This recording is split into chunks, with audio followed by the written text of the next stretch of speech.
अब आता है electric field due to dipole.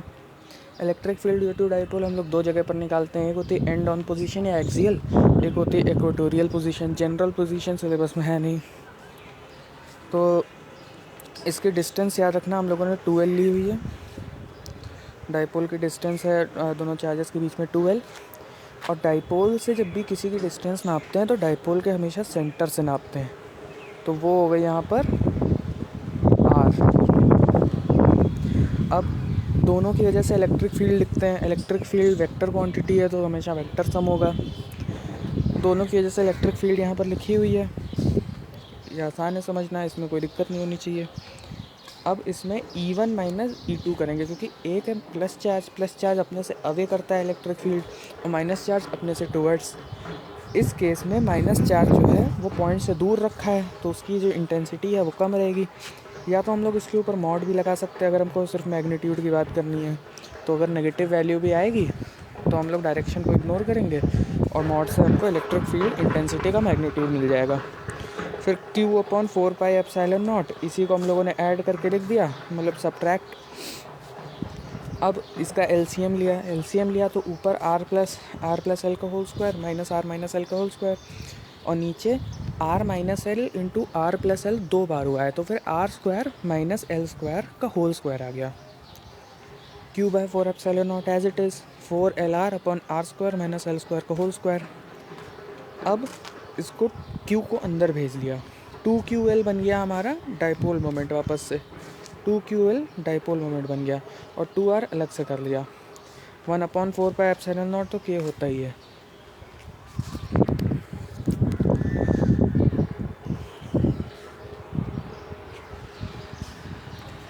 तो इसको हम लोगों ने बना लिया डाइपोल मोमेंट बन गया, उसके टर्म्स में एक्सप्रेस किया।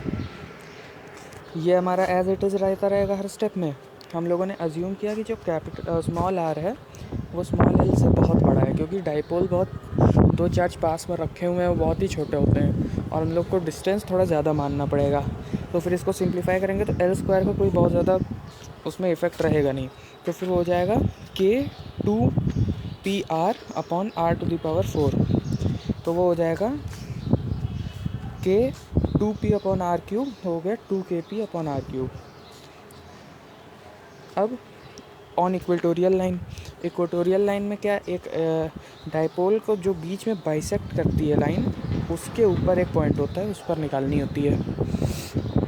तो उससे जो दूरी हो गई वो हो गई R square plus L square का अंडर रूट। डिस्टेंस 2L है क्योंकि, तो फिर ये L होगी, ये R होगी, पाइथागोरस से आ जाएगी डिस्टेंस। अब E1 और E2 दोनों का मैग्नीट्यूड तो सेम होगा, डायरेक्शन अलग होगी बस। साइन के जो कंपोनेंट्स होंगे, साइन कंपोनेंट्स मतलब एक ऊपर वाला और एक नीचे वाला, वो कैंसिल आउट हो जाएंगे। हमेशा कॉस वाले ऐड होंगे इसमें, इतना ध्यान में रखना है। E=E1 cos theta plus E2 cos theta. E1 E2 का मैग्नीट्यूड तो सेम ही है, मैग्नीट्यूड सेम है, तो बस 2 cos थीटा हो जाएगा, थीटा भी क्योंकि दोनों तरफ से सेम ही है। 1/4πε0 Q R square plus L square 2 cos theta को हम लोग लिख सकते हैं L upon L square plus R square. cos theta होता है बेस अपॉन हाइपोटेनस, तो बेस है L और under root R square plus L square क्या है, हाइपोटेनस। अब इसको मल्टीप्लाई किया तो फिर इसकी पावर 3/2 आ गया, ये ऊपर L आया और ये इलेक्ट्रिक फील्ड आई है हमारी 2Q/4πε0 into L upon under root L square plus R square का होल क्यूब। अब ये जो 2QL है इसको हम लोग क्लब करके फिर से P लिख देंगे, इसको हम लोग K लिख देंगे।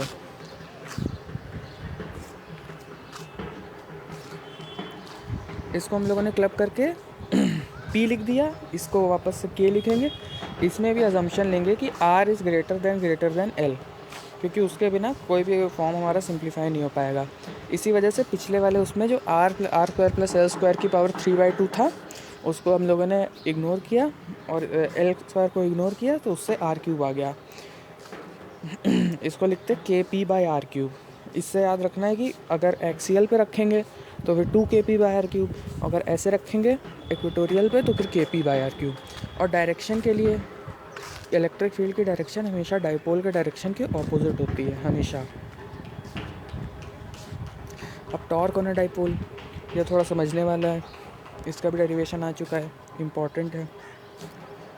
टॉर्क ऑन अ डाइपोल मतलब एक डाइपोल रखा हुआ है इसमें इलेक्ट्रिक फील्ड में, प्लस क्यू चार्ज के ऊपर एक डायरेक्शन में फोर्स लग रहा है, माइनस क्यू के ऊपर उसके उल्टे डायरेक्शन में फोर्स लग रहा होगा।